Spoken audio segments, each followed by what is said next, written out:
Okay, kung Tapuson ko lang ni siguro ang investigation diri sa underpass, then eventually one by one, no. Tanaw nato na i-check nato na ang i-check nato na ang mga infrastructure projects, no, diri sa General Santos City. Okay, kung siguro gamay lang nga Tagalog para sa mga taga Luzon, makaintindi man sila, no. Siguro dito sa misis mo, dito sa issue sa underpass, kung Sherlyn, ano ang masabi mo, kung?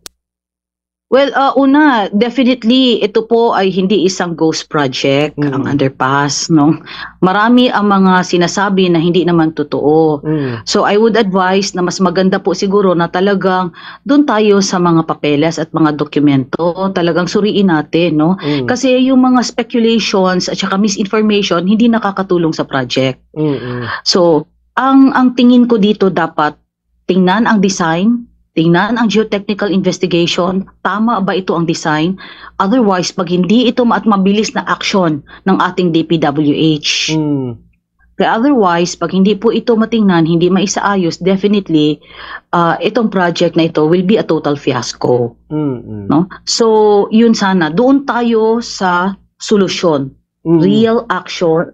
Una-una, ating dapat ma-identify ano ba talaga ang naging problema dito. Second, kung meron man mali, tanggapin itong mali.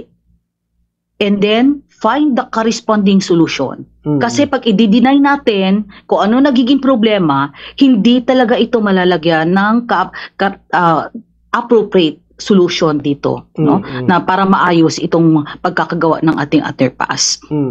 Okay. Sa mga naninira kung nagpalabas ng mga maling impormasyon na makaapekto sa inyo, ano po ang mga explanation nyo dyan, kung Sherlyn?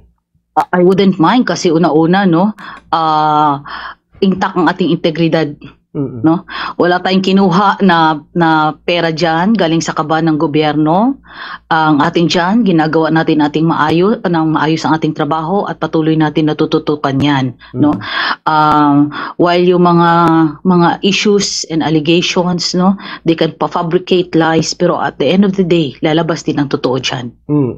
Sige. At kung meron man mga nag-benefit, may lalabas din ang totoo dyan. Okay. Sa mga taga Jinsan, kung mensahe mo sa mga taxpayer sa Jinsan, kung Sherlyn? Well, rest assured, no, na talagang tututukan natin yan. I share your sentiments, no, with the delay ng ating project, no, pagkakagawa ng project, and sa perwisyo na nadudulot sa atin, no, sa araw-araw. I share your sentiments, no.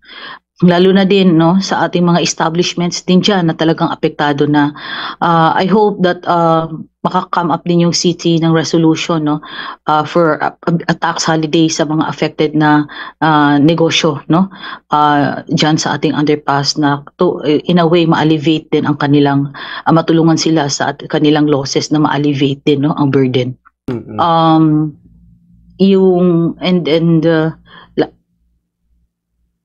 Hello? Go ahead. Nawala po. No. Okay. And lastly, no, I think mas maganda siguro, I urge everyone to be more transparent, no, lalo na sa financial aspect, para malaman natin totoo. That's why inaantay natin until now, no, ang tugon ng COA, no, sa ating sulat doon with respect to request for the special audit dyan sa project. And once na malabas yan, I would share it to everyone also, no, as well yung technical review ng DPWH, no, kung meron na mga sagot, no, sa ating mga documents, no, letters, no, addressed to the respective concerned agencies, we will share it to everyone. So that's the stakeholders of General Santos City will also know what's going on. And I am with you in the effort, no, na itong problema sa underpass eventually maayos, no. Of course, hindi tayo ang DPWH, hindi din tayo ang contractor, but as your congresswoman, I would exercise the legislative oversight function para matutukan natin yan. Sige, damo gid salamat sa imo time karon nga aga sa Bombo Jinsan, Congresswoman Sherlyn Banyas Nograles, ma'am. Thank you. Good morning. God bless. Oy, thank you Gid. Salamat. Kagpasensya na milapit atong dila sa panagalog. Okay lang. Salamat Gid. Okay lang kong, wala problema. Thank you kong. Good Salamat morning. Gid. God bless. Okay, Thank salamat. you. Salamat kong. Si Congresswoman Shirley